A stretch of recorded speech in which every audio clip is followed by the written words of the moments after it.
Hello and welcome guys to my channel your prep. और आप सभी की तैयारी बहुत अच्छी चल रही होगी एमपीपीएससी के एग्ज़ाम की। जैसे कि आप सभी को विदित है, सूचना मिल गई होगी कि एमपीपीएससी मेंस का जो टाइम टेबल है वो बढ़ा दिया गया है। तो उसको आप सभी लोग, काफ़ी सारी वीडियोस बनी हुई हैं और सब लोगों ने बनाई हुई है, कृपया उसको उन वीडियो से कवर कर लीजिएगा। मैं आपको यहाँ पे सिर्फ इसके लिए आया हूँ कि हम लोग यूपीएससी और एमपीपीएससी, या मतलब यूनियन पब्लिक सर्विस कमीशन और स्टेट पब्लिक सर्विस कमीशन, जो MP state public service MPPSC है, इन सभी के बारे में थोड़ी डिटेल हम लोग कंप्लीट कर लें।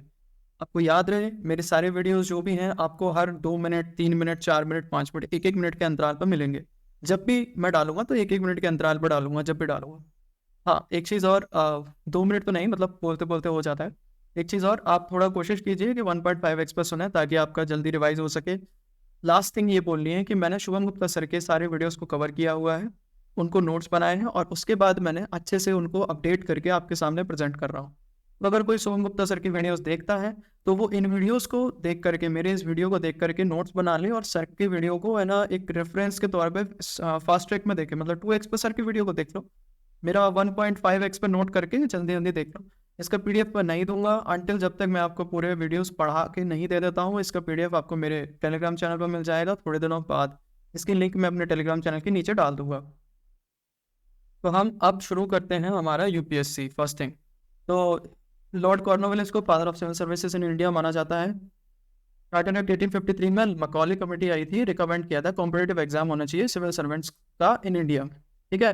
फिर हमारे जो पहले भारतीय थे सत्येंद्रनाथ टैगोर, ये लंदन जा करके वहां से क्रैक करके आए थे एग्जाम। अब उन्होंने क्या करा कि पहले है ना डेट है ना उन्होंने 21 कर दी थी, फिर उसके बाद 19 कर दी थी, फिर 18 कर दी थी, फिर उसके बाद वो जैसे जैसे चलता रहा तो एक्सटेंशन एक्सटेंशन ATCHION माफ कीजिएगा, एक्सटेंशन कमीशन लॉर्ड डफरिन द्वारा था, उसको रिकमेंड किया गया। उसने ये रिकमेंड किया कमीशन ने 1886 में कि इंपीरियल, प्रोविंशियल और सबऑर्डिनेटेड सर्विसेज होनी चाहिए। उसके अलावा एज लिमिट सबकी 23 होनी चाहिए और कोवेनेंटेड और नॉन कोवेनेंटेड सर्विसेज को बंद किया जाना चाहिए। मैंने इसलिए कट किया, ये सही है लेकिन इसको कट किया है। कोवेनेंट मतलब जो सिर्फ उनको मिलती थी, क्या कहते हैं अंग्रेजों को, नॉन कोवेनेंटेड जो इंडियंस को मिलती थी, जो कि मतलब ग्रुप सी ग्रुप डी वाली वही मिलती थी। 1874 की बात करते हैं, सुरेंद्रनाथ बनर्जी ने रिफॉर्म मूवमेंट स्टार्ट किया था। स्टेटेड लिखते हैं गलती से, स्टार्ट की जगह पे started reform movement for improvements in civil services, he was ex civil servant. तो ये कौन है? सुरेंद्रनाथ बनर्जी है, सुरेंद्रनाथ बनर्जी है। इन्होंने रिफॉर्म मूवमेंट्स की कोशिश की थी। 1876 में Anand Mohan Bose, Surendranath Banerjee started Indian National Association. तो इसका नाम आ जाता है, आनंद मोहन बोस और सुरेंद्रनाथ बनर्जी किसके साथ जुड़े हुए थे? तो इन्होंने है ना इंडियन नेशनल एसोसिएशन स्टैब्लिश किया था। 1912 की बात करते हैं। स्लिंगटन कमीशन था हार्डिंग टू के टाइम पे। हार्डिंग टू ऑब्वियसली जो क्या कहते हैं 1912 है तो वाइसरॉय हो गए। सिंपल, आपको ये भी याद रखना है कि वाइसरॉय कब थे, कब गवर्नर जनरल थे, कब कब गवर्नर जनरल ऑफ इंडिया थे, ये भी आप याद कर लीजिएगा। मैं कोशिश करूंगा आपको कुछ दिन बाद एक लिस्ट बना करके देने की, जिसमें है ना सारे के सारे वाइसरॉय, सारे के सारे गवर्नर जनरल्स और सारे के सारे गवर्नर जनरल ऑफ बंगाल जितने भी थे उनको एक बार में एक लिस्ट में बना करके दे दूँ। और हो सकेगा तो पॉसिबली मैं आपको ट्रिक भी बताऊंगा, but I am not interested to do more things to you. फिर 1912 की बात हो गई और उन्होंने रिकमेंड किया कि कंडक्ट करने चाहिए सिविल सर्विस के एग्जाम। कहाँ पे? साइमल्टेनियसली इंडिया में और लंदन में भी। फिर गवर्नमेंट ऑफ इंडिया एक्ट आया 1919 का, जिसमें 1922 सेक्ट के द्वारा फर्स्ट जो सिविल सर्विसेज के एग्जाम थे 1922 में कहाँ पे हुए? इलाहाबाद में हुए। ठीक है। और मोंटेगो चेम्सफोर्ड रिफॉर्म, ठीक है ना, इसको मोंटेगो चेम्सफोर्ड रिफॉर्म बोलते हैं। उसके बाद फिर गवर्नमेंट ऑफ इंडिया एक्ट 1919 जो सेक्शन 96C है इसका, उसने पीएससी इन इंडिया का रिकमेंडेशन दिया, जिसके आधार पर 1923 में ली कमेटी बनाई, 1924 में पीएससी का गठन हुआ, 1 अक्टूबर 1926 को पीएससी स्टैब्लिश हुआ, उसमें गठन हुआ, यहाँ पे बन गया। फिर पीएससी ऑफ इंडिया बना। फिर 19 क्या कहते हैं, सर रोज पाकर, मैंने इसकी डेट गलत लिखी हुई है, आई थिंक मुझे लगता है 1926 है। हाँ, 1926 में सर रोज बारकर जो थे वो भारत के फर्स्ट क्या कहते हैं सिविल सर्वेंट थे, ये पीएससी ऑफ इंडिया के। ठीक है। अब इनका आप देख लीजिएगा, अगर मेरा ये जानकारी गलत हो तो है ना इसको करेक्ट कर लीजिएगा खुद से। फिर उसके बाद 26 जनवरी 1950 को इंडियन कॉन्स्टिट्यूशन हमारा लागू हो गया। आर्टिकल 315 पार्ट 14, आर्टिकल 308 से लेकर 323 तक ये हमें जानकारी मिलती है यूपीएससी के बारे में। और इसी में आपका एमपीपीएससी, स्टेट सर्विसेज वगैरह सब उसी में आता है। राजस्थान हो, चाहे छत्तीसगढ़ हो, चाहे महाराष्ट्र हो, सब उसी में आता है। पार्ट कौन सा है? पार्ट 14। आर्टिकल कहाँ से कहाँ तक? 308 से 323 तक। थोड़ा लंबा चलेगा वीडियो, इसलिए मैं बोला 1.5x पर सुनोगे तो जल्दी जल्दी जल्दी कवर हो जाएगा। इसको है ना फेडरल सर्विस कमीशन को है ना क्या कहते हैं यूपीएससी कर दिया गया। हेडक्वार्टर इसका शाहजहां रोड न्यू दिल्ली में ही है। आप जिसको भी यूपीएससी क्लियर करना है वहीं पे जाना है और वहाँ से आपका ड्रीम कम ट्रू लबासना होगा। इमीडिएट चेयरमैन कौन थे उस समय के? एच के कृपलानी जी, 26 जनवरी 1950 को। करंट चेयरमैन कौन है? प्रदीप कुमार जोशी जी हैं, इस समय प्रेसिडेंट है। 1976 में कोठारी कमीशन के रिकमेंडेशंस पे 3 टियर एग्जाम होने लगा। तो उसके पहले आप सोचिए कि कैसा होता होगा एग्जाम। उसके पहले का अगर किसी को कुछ डिटेल मिले तो आप जरूर कमेंट में बताइएगा कि कैसे होता था उसके पहले। तो 3 टियर एग्जाम होने लगा, प्रीलिम्स, मेंस और इंटरव्यू। 1989 में सतीश चंद्र कमेटी ने रिकमेंडेशन किया कि एसए का पेपर भी इंक्लूड किया जाना चाहिए। फिर उसके बाद 12 अप्रैल 2006 को 21 अप्रैल को सिविल सर्विसेज डे मनाया जाने लगा, बिकॉज सरदार पटेल ने 21 अप्रैल 1947 को civil servants as a steel frame of India कहा था। ओके, तो ये बेसिक चीज़ है कि है ना सिविल सर्विस डे कब मनाया जाता है? 21 अप्रैल को मनाया जाता है। सरदार पटेल हमारे जो मतलब भारत के लौह पुरुष थे, माननीय सरदार पटेल जी, उन्होंने है ना सिविल सर्वेंट्स को स्टील फ्रेम ऑफ इंडिया बोला था। फिर होटा कमेटी रिकमेंड की गई एप्टीट्यूड पेपर इन प्रीलिम्स 2004 में। ये आपका मतलब सबसे टफ चीज़ उन्होंने इंट्रोड्यूस कर दी। फिर यूपीएससी का यूनियन पब्लिक सर्विस कमीशन होता है, फुल फॉर्म आर्टिकल 315 दिया हुआ है, पार्ट 14 आर्टिकल 308 से 323 तक। एक कॉन्स्टिट्यूशनल बॉडी है, परमानेंट बॉडी है, इंडिपेंडेंट बॉडी है, अपने काम स्वतः करती है। अब आप बोलेंगे इसमें कोई मिनिस्ट्री डीओपीटी आ गया या फिर पर्सनल आ गया, तो ये नोडल मिनिस्ट्री होती है। ये उनके साथ कार्य करती हैं। यूपीएससी का काम है सिर्फ एग्जाम लेना। एग्जाम क्लियर करने के बाद यूपीएससी की कोई जिम्मेदारी नहीं है, सारा के सारा वो है ना अलॉटमेंट भारत सरकार देखती है, सब कुछ उसी के थ्रू होता है। अगर मेरी जानकारी गलत हो तो कृपया इसको करेक्ट कीजिएगा। फर्स्ट इंडियन चेयरमैन कौन थे? एच के कृपलानी जी थे। फर्स्ट विमेन चेयरमैन कौन थी? रोज मिलियन मैथ्यू एंड देन रजनी राजदान, और उसके बाद है अलका शिरोही। ठीक है, तो रोज मिलियन मैथ्यू विमेन चेयरमैन है, उसके बाद रजनी राजदान है, उसके बाद अलका शिरोही है। ऐसा नहीं है कि साइमल्टेनियसली बनी हो, पहले मतलब सबसे पहले जो विमेन बनी थी वो ये थी। उसके बाद कोई मैन आए होंगे, मतलब पुरुष रहे होंगे, उसके बाद फिर रजनी राजदान जी आए होंगी, उसके बाद फिर कोई पुरुष वगैरह आए होंगे, या हो सकता है अलका शिरोही जी। अब मैंने तीनों नाम इसलिए दे दिए कि हो सकता है वो ये पूछ रहे हैं आपसे यूपीएससी में कितनी विमेन चेयरमैन रही हैं अभी तक। फिर हमारा सबसे इंपॉर्टेंट कि भैया स्ट्रक्चर क्या होता है। करंट यूपीएससी चेयरमैन कौन है? डॉक्टर मनोज सोनी जी हैं, ठीक है, चेयरमैन, ठीक है, इस समय के। और इसमें मैंने कुछ गलत कर दिया क्या? उसके बाद स्ट्रक्चर की बात करते हैं। एक चेयरमैन होते हैं और 10 अदर मेंबर्स होते हैं इसमें। अब हम यूपीएससी के पूरे वो देख लेते हैं कि कौन सा है। चैप्टर 1 में हमारे सर्विसेज का दिया रहता है, जिसमें आपको बेसिक ये बताया जाता है हमेशा कि देखिए मतलब सर्विसेज के बारे में 308 से 314 तक क्या क्या सर्विसेज है। उसके बाद चैप्टर 2 में पीएससी मतलब क्या कहते हैं प्रोविजनल सर्विसेज के बारे में उसमें डिफाइन किया हुआ है। 315 से 323 तक दिया हुआ है। आर्टिकल 308 की बात करेंगे। आर्टिकल 308 में यूपीएससी का दिया होगा। उसके बाद 309 में service condition of civil servants क्या क्या रहेंगी। उसके बाद 310 में टेन्यूर क्या रहेगा सिविल सर्विस सर्वेंट्स का। उसके बाद 311 में रिमूवल प्रोसेस कैसा रहेगा। 312 में ऑल इंडिया सर्विसेज। 313 314, ठीक है। तो हम 309 देख लेते हैं। Conditions of the services for UPSC parliament decide करेगा, स्टेट लेजिस्लेचर स्टेट पीएससी के लिए डिसाइड करेगा। 310 term of office union and state civil services के बारे में। 310 में टर्म ऑफ ऑफिस दिया हुआ है, जो हमने ऊपर देखा था ये दिया हुआ है ना, टेन्योर ऑफ सिविल सर्विसेज 310 में। तो यहाँ पे है ना 310 देखो, term of office of union in state civil servants के लिए। तो 310 एक में क्या दिया हुआ है? यूपीएससी जो कि इसके प्लेजर ऑफ द प्रेसिडेंट रहता है। जब तक प्रेसिडेंट चाहे तब तक वो उसके क्या कहते हैं पोस्ट पर रहते हैं। स्टेट पीएससी गवर्नर के प्लेजर पर रहता है, ठीक है ना। रिमूवल कौन करेगा? यूपीएससी का प्रेसिडेंट साहब करेंगे, स्टेट पीएससी का गवर्नर साहब करेंगे। आप ऐसा सोचिए, आप अगर एमबीपीएस क्लियर होता है, ठीक है, मेरा क्लियर होता है, आपका क्लियर होता है, किसी का भी क्लियर होता है, तो हमें नियुक्त कौन करेगा? हमें नियुक्त करेंगे गवर्नर साहब। तो हमारा सीधा साधा कनेक्शन एक तरीके से उठ करके हमारे राज्यपाल जी से हो जाएगा। ऐसा नहीं कह रहा कि आप उनके है ना क्या कहते हैं बिल्कुल संबंधी हो जाएंगे, बिल्कुल उनके है ना क्या कहते हैं रोज के पहचान वाले हो जाएंगे, बट आपको गवर्नर साहब नियुक्त कर रहे हैं। इस समय गवर्नर कौन है? गगन भाई मखदूम भाई पटेल हैं, ठीक है। तो उनके द्वारा नियुक्ति मिलेगी। तो ये सोचिए कि आप मतलब एक स्टेट में कितना बड़ा दर्जा हो गया। रिमूवल कौन करेगा? यूपीएससी के प्रेसिडेंट साहब करेंगे और स्टेट पीएससी में गवर्नर साहब करेंगे। आर्टिकल 311 की बात करें, कंडीशंस ऑफ द रिमूवल। क्या क्या कंडीशंस ऑफ द रिमूवल में 311 एक में दिया हुआ है, ठीक है ना। तो या ये भी ध्यान रखिएगा कि अगर कोई भी व्यक्ति रिमूव करता है तो उसको उसी रैंक का होना चाहिए या फिर उससे ऊपर का रैंक का होना चाहिए। मान लीजिए आपका अपॉइंटमेंट होता है स्टेट पीएससी से और आप डिप्टी कलेक्टर बन गए, आपका अपॉइंटमेंट करा गवर्नर साहब से, तो गवर्नर साहब से ऊपर जो भी व्यक्ति होगा यूपीएससी में मतलब प्रेसिडेंट साहब हो सकते हैं, वही रिमूव करेंगे, या फिर उनके ऊपर जो भी होगा गवर्नर साहब के ऊपर वही आपको रिमूव कर सकते हैं। और सेम ऐसा वहाँ पे है प्रेसिडेंट साहब मतलब यूपीएससी में। फिर आर्टिकल 312 में ऑल इंडिया सर्विसेज के बारे में दिया हुआ है, formation of all India services after 2/3 of the majority of the present and voting. तो 2/3 मतलब राज्यसभा में ऑल इंडिया सर्विसेज को इंट्रोड्यूस किया जा सकता है 2/3 ऑफ प्रेजेंट एंड वोटिंग से राज्यसभा में उसको लाया जा सकता है। जैसे कि 1 जुलाई 1966 को IFS को इंक्लूड किया गया, इंडियन फॉरेस्ट सर्विसेज, फॉरेन है ये, फॉरेन सर्विसेज को ऑल इंडिया सर्विसेज में इंक्लूड किया गया। पहले 2 ही होती थी, अभी IAS IPS IFS भी है। और 312(3) में ऑल इंडिया जुडिशियल सर्विसेज का दिया हुआ है, जिसमें कि जुडिशरी में अपॉइंटमेंट्स है, लेकिन जुडिशरी ने इसको नकार दिया। हाँ, NJAC कमेटी के बारे में पढ़ लीजिएगा, इसका एक अमेंडमेंट है उसके बारे में पढ़ लीजिएगा। 316 की बात करते हैं सीधा सीधा। 316 में टेन्योर दिया हुआ है, 316 में टेन्योर दिया हुआ है। हमने यहाँ पे 311 देख लिया, 315 उनकी ज़रूरत है नहीं। 316 में क्या दिया हुआ है, टेन्योर दिया हुआ है। तो UPSC के मेंबर्स का क्या होता है, 6 साल और 65 वर्ष। उसके बाद अगर स्टेट PSC का देखेंगे तो 6 साल और 62 वर्ष का रहेगा। जॉइंट PSC क्या होता है, मान लीजिए 2 राज्य हैं, 2 राज्यों को क्या कहते हैं, मतलब वो करवाना है, पब्लिक सर्विस कमीशन का एग्जाम करवाना है। जैसे मान लीजिए महाराष्ट्र और राजस्थान को एक साथ करवाना है, तो वो JPSC के थ्रू जाएगा, वो वहाँ पे जो भी चुने जाएंगे वो 6 और 62 वर्ष का उनका कार्यकाल रहेगा।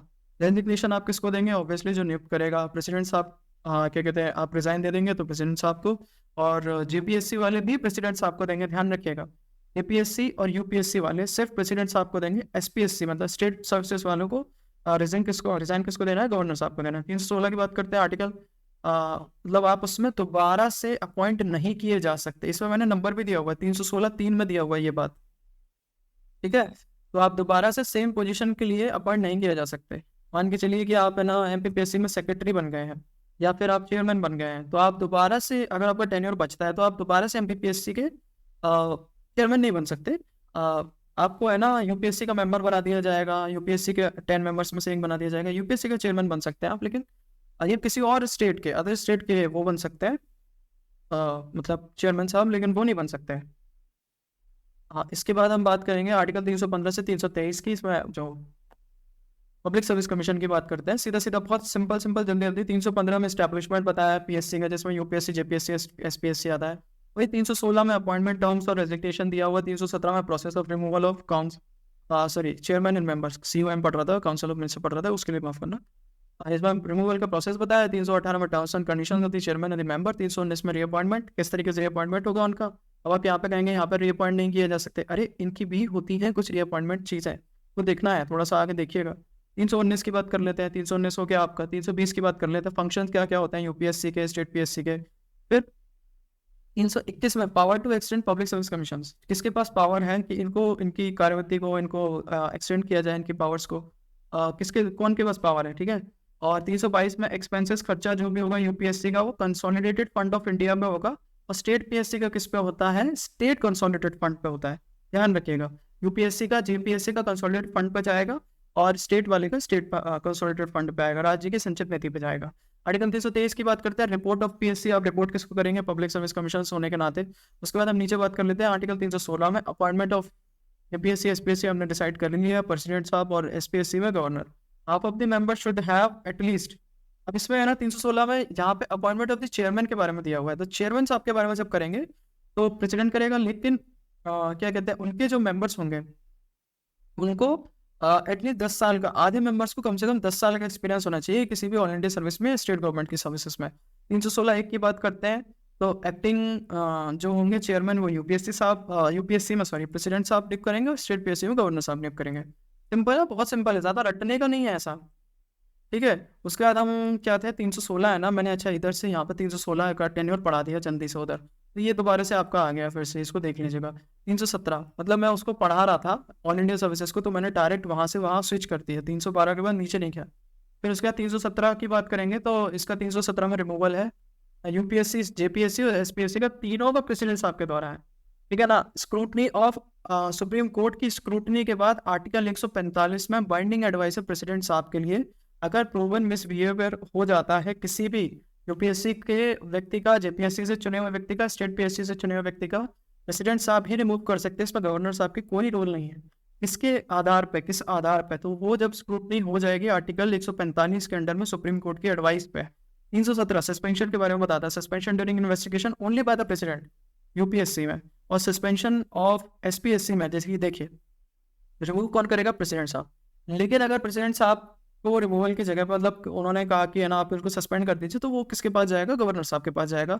भैया रिमूव करने की जगह पे हमें सिर्फ सस्पेंड करना है कुछ दिन के लिए। तो स्टेट पीएससी में मेंबर्स और चेयरमैन दोनों को गवर्नर साहब करेंगे। 317(3) की बात करते हैं। अदर ग्राउंड से रिमूवल जैसे प्रेसिडेंट साहब जो करेंगे, जो क्या क्या हो सकते हैं वो, मतलब व्यक्ति बैंकक्रप्ट हो जाए, किसी और पेड जॉब में चला जाए, मेंटली या फिजिकली डिसेबल्ड हो जाए। 317(4) में मिसबिहेवियर बताया हुआ है। मिसबिहेवियर क्या होगा? एग्रीमेंट मतलब किसी कॉर्पोरेट के साथ एग्रीमेंट बना ले, ठीक है, interest in any government of India और द स्टेट, इंटरेस्ट दिखाए किसी और गवर्नमेंट ऑफ इंडिया और स्टेट कॉन्ट्रैक्ट्स उन वगैरह में। 318 में यूपीएससी एसपीएससी के बारे में बताया हुआ है। 318 में 318 क्या है? 318 हमारा टर्म्स ऑफ सर्विसेज के बारे में है। टर्म्स ऑफ सर्विसेज क्या है? आपके यूपीएससी में प्रेजेंट साहब करेंगे, ठीक है ना। यूपीएससी के मेंबर के रूल्स 1969 दिया बनाया हुआ है प्रेसिडेंट साहब, उसको देखेंगे। सेक्शन 3 में maximum number of member can be 10 without chairman. तो एक मेंबर प्लस 10 चेयरमैन, 10 मेंबर्स होंगे, माफ कीजिएगा, एक चेयरमैन प्लस 10 मेंबर होंगे। स्टेट पीएससी में ओनली गवर्नर साहब करेंगे, ये भी उसी के द्वारा जाएगा, रूल्स के द्वारा। अब इसके बाद बात कर लेते हैं आर्टिकल 319 की। 319 में reappointment of the member of the chairman दिया हुआ है। 319 में रीअपॉइंट कौन करेगा? यूपीएससी में चेयरमैन साहब। नो रीअपॉइंटमेंट, अगर चेयरमैन आप बन गए यूपीएससी के तो आपको दोबारा से कभी भी नियुक्त नहीं किया जाएगा। अगर ऑफ 6 ईयर कंप्लीट, 6 आपके साल कंप्लीट हो जाते हैं, तो मेंबर्स को अपॉइंट किया जा सकता है। कैसे? वो यूपीएससी के चेयरमैन बन सकते हैं या तो स्टेट पीएससी के चेयरमैन बन सकते हैं। आप इस चीज़ को ध्यान रखिएगा। और स्टेट पीएससी के अगर चेयरमैन साहब हैं तो उनको चेयरमैन ऑफ यूपीएससी बनाया जा सकता है, उनको मेंबर ऑफ यूपीएससी बनाया जा सकता है। और अगर वो एमपीपीएससी के चेयरमैन साहब हैं जैसे, उनको चेयरमैन ऑफ यूपीएससी बनाया जा सकता है, चेयरमैन ऑफ एमपीपीएससी बनाया जा सकता है, सॉरी, चेयरमैन ऑफ यूपीएससी बनाया जा सकता है, मेंबर ऑफ यूपीएससी बनाया जा सकता है, अदर स्टेट का स्टेट पीएससी का चेयरमैन बनाया जा सकता है। उनके मेंबर्स अगर 6 साल कंप्लीट कर लेते हैं तो मेंबर को चेयरमैन बनाया जा सकता है, मेंबर को यूपीएससी का मेंबर बनाया जा सकता है स्टेट पीएससी में। और स्टेट पीएससी के पास एक और चीज होती है कि उनको स्टेट पीएससी का भी आप चेयरमैन बना सकते हैं, ठीक है। अब कंफ्यूज नहीं होना है, स्टेट पीएससी के चेयरमैन के पास 3 मौके हैं और मेंबर के पास भी 3 मौके हैं, लेकिन यूपीएससी के चेयरमैन के पास एक ही मौका था, वो था क्या कहते हैं, एक बार चेयरमैन बने रहने का, फिर दोबारा से वो नहीं बन सकते। उनके मेंबर्स के पास 2 मौके होते हैं, या तो वो कहीं भी यूपीएससी के मतलब स्टेट पीएससी के चेयरमैन बन जाए, नहीं तो उसी यूपीएससी के चेयरमैन बन जाए, ठीक है। और स्टेट पीएससी में 3-3 मौके होते हैं। अब इसको ध्यान से पढ़ लेना। आर्टिकल 320 की 320(5) की बात करते हैं। If any rules are made by president governor mandatory to the president in parliamentary state legislature. तो अगर है ना क्या कहते हैं, कोई rules, if any rules are made by president और गवर्नर, ठीक है ना, बनाए जाते हैं प्रेसिडेंट साहब के द्वारा। जैसे प्रेसिडेंट साहब को लगता है या गवर्नर साहब को लगता है कि नहीं भाई इनके लिए मैं एक रूल बना रहा हूँ, तो वो रूल जो होगा वो क्या कहते हैं, प्रेसिडेंट साहब बनाएंगे, उसको पार्लियामेंट में पेश करना मैंडेटरी है। स्टेट लेजिस्लेचर में गवर्नर साहब ने अगर रूल बनाया तो उसको पेश करना मैंडेटरी है। आर्टिकल 321 की बात करते हैं, power to extend functions of PSC. तो यूपीएससी को अगर एक्सटेंड करना है, उसकी पावर को एक्सटेंड करना है, तो उसके पास किसके पास पावर है? पार्लियामेंट के पास। स्टेट पीएससी को अगर एक्सटेंड करना है तो स्टेट लेजिस्लेचर के पास पावर है उसकी, सिंपल। आर्टिकल 322 की बात करते हैं, यूपीएससी के एक्सपेंसेस किस पे खर्चा होगा? मैंने बता दिया, कंसोलिडेटेड फंड ऑफ इंडिया पे होगा। स्टेट पीएससी का आपका क्या कहते हैं, स्टेट की संचित निधि, मतलब राज्य की, स्टेट कंसोलिडेटेड फंड पे। और आर्टिकल 323 में रिपोर्ट दिया होता है पीएससी का, तो अगर प्रेसिडेंट साहब, यूपीएससी किसको रिपोर्ट करेगा? प्रेसिडेंट साहब को। प्रेसिडेंट साहब उस रिपोर्ट को पार्लियामेंट में पेश करेंगे। सेम स्टेट पीएससी गवर्नर साहब को रिपोर्ट करेंगे, और स्टेट पीएससी में गवर्नर साहब जब कर देंगे तो उसको स्टेट लेजिस्लेचर में गवर्नर साहब रिपोर्ट कर देंगे, ठीक है। अब हम Madhya Pradesh state public service commission के बारे में बात कर लेते हैं। सिंपल, कमीशन बोल दिया, कमीशन है। एमपीपीएससी का एस्टैब्लिशमेंट 1 नवंबर 1956 को हुआ था। आर्टिकल 315 में स्टेट रिऑर्गेनाइजेशन एक्ट सेक्शन 118 की धारा 3, सेक्शन 118 का पार्ट 3 इसमें दिया हुआ। स्टेट रिऑर्गेनाइजेशन एक्ट का सेक्शन 118 की मतलब क्या कहते हैं, क्लॉज होता है ना 1, 2, और उसमें 3, थर्ड क्लॉज। अब 1, 2 में क्या दिया रहता है? वही केस की डेफिनेशन क्या होगी, फिर उसकी डेफिनेशन के अंदर क्या क्या आएगा। तो थर्ड में हमेशा ये दिया रहता है, स्टेट रिऑर्गेनाइजेशन एक्ट का दिया हुआ है सेक्शन 118 और 3 के अंडर में। 118 3 के अंडर में स्टेट रिऑर्गेनाइजेशन एक्ट के अंडर में आता है एमपीपीएससी। इसको बिल्कुल याद कर लीजिएगा, ठीक है। 27 अक्टूबर 1956 को दिया हुआ है। नोटिफिकेशन आया था एमपीपीएससी का by MHA, ministry of home affairs द्वारा। उस समय के प्रेसिडेंट साहब कौन थे? श्री राजेंद्र प्रसाद जी थे। फिर उसके बाद कॉन्स्टिट्यूशन बॉडी है, हेडक्वार्टर इसका इंदौर में है। फर्स्ट प्रेसिडेंट इसके डीबी रेगे थे। करेंट प्रेसिडेंट है राजेश लाल मेहरा जी। अभी तक कोई भी एमपीपीएससी की फीमेल चेयरमैन या प्रेसिडेंट नियुक्त नहीं हुई है। इसके स्ट्रक्चर का है, एक चेयरमैन साहब रहेंगे, 4 अलग मेंबर रहेंगे। Section 3 of MPPSC conditions of some services regulation act 1993 1973 है 1993 है, मुझे देखना पड़ेगा। इसको एक बार चेक कर लीजिएगा। आई थिंक 1993 होना चाहिए कंडीशंस, इसको देख लीजिएगा एक बार। फिर सेक्रेटरी ऑफ एमपीपीएससी, वो सेक्शन 3 में दिया हुआ है एमपीपीएससी सर्विस कंडीशन के बारे में, इसको बस आप देख लीजिएगा। वो मुझे लगता है थोड़ा 73 होगा, आई थिंक मुझे 73 लगता है। फिर उसके बाद सेक्रेटरी ऑफ एमपीपीएससी करंट प्रबल Sipaha. First chief secretary of MPPSC HS. Kamat थे। अभी के क्या कहते हैं करंट में सेक्रेटरी जो है प्रबल सिपाहा है। फर्स्ट चीफ सेक्रेटरी फीमेल जो है वो निर्मला बूच थी, निर्मला बूच जी थी। थोड़ा जल्दी बोलने के चक्कर में क्या हो रहा है कि स्लिप ऑफ टंग हो जा रहा है बस। फिर सेक्शन 4 ऑफ एमपीपीएससी क्या कहते हैं कंडीशन ऑफ सर्विस की बात करता है। रेगुलेशन एक्ट 1973 क्या कहते हैं रेगुलेशन एक्ट जो है, मैंने बताया ना 1973, वो ऊपर 1993 लग रहा था। तो सेक्शन 4 एमपीपीएससी में conditions of services regulating act, मतलब कंडीशन ऑफ सर्विसेज के बारे में बताया है 1973 में। उसमें सैलरी ऑफ एमपीपीएससी के बारे में डिस्कशन किया। चेयरमैन जो है, चेयरमैन ऑफ एमपीपीएससी, वो chairman of board of revenue of MPPSC के बराबर होते हैं। एमपीपीएससी के मेंबर्स क्या होते हैं, administrative member of board of revenue के बराबर में होते हैं। ये यहाँ पर दिया हुआ है। सेंट्रल ट्रेनिंग इंस्टीट्यूट के बारे में जो सर ने भी उसमें अपनी वीडियो में कवर किया हुआ था। तो एमपीपीएससी के ट्रेनिंग इंस्टीट्यूट देखिए, उसमें सर ने लवासना और बाकी सारी चीज़ों का सर ने जिक्र किया था, स्वप्ना का, आईएफएस का जो कि दिल्ली में है। फिर उसके बाद आपका पोस्टल डिपार्टमेंट गाजियाबाद। तो ये सारे आप खुद से कर लीजिएगा। वडोदरा में भी है शायद, आईआरटीएस का वडोदरा में है। एमपी के याद कर लीजिए, एमपी के थोड़े छोटे छोटे हैं। फिर उसके बाद हमारा क्या कहते हैं कैग के बारे में आएगा, कैग के बारे में हम कल करेंगे, नेक्स्ट वीडियो में कवर करेंगे। एमपीपीएससी के ट्रेनिंग के institute RCVP Noronha academy, Noronha academy of administration and management Bhopal में है। RCVP Noronha academy of administration and management Bhopal में। Second Jawaharlal Nehru police academy Sagar में है। Rustamji arm force training college Indore में है। ठीक है। फिर उसके बाद हम बात करते हैं एमपी पुलिस अकेडमी की भोपाल में। Institute of rural development Jabalpur में है। रूरल पंचायत का ट्रेनिंग इंस्टीट्यूट अमरकंटक में है। वायरलेस ट्रेनिंग इंस्टीट्यूट इंदौर में है। Police traffic training institute Bhopal में है। Commercial officer training institute, commercial officer का जो ट्रेनिंग इंस्टीट्यूट है वो इंदौर में है। आरसीवीपी नरोना अकेडमी के बारे में थोड़ा सा बताया हुआ है यहाँ पे सर ने। आरसीवीपी का पूरा नाम रोनाल्ड कार्टन विवियन पिडाडे नरोना, ठीक है, ये उनका पूरा नाम है। बुक उनकी थी a tale told by an idiot. वो मैं लिखते टाइम थोड़ा जल्दी में भूल पाया। A tale told by an idiot. Chief secretary साहब थे फ्रॉम 1963 से 1974 तक।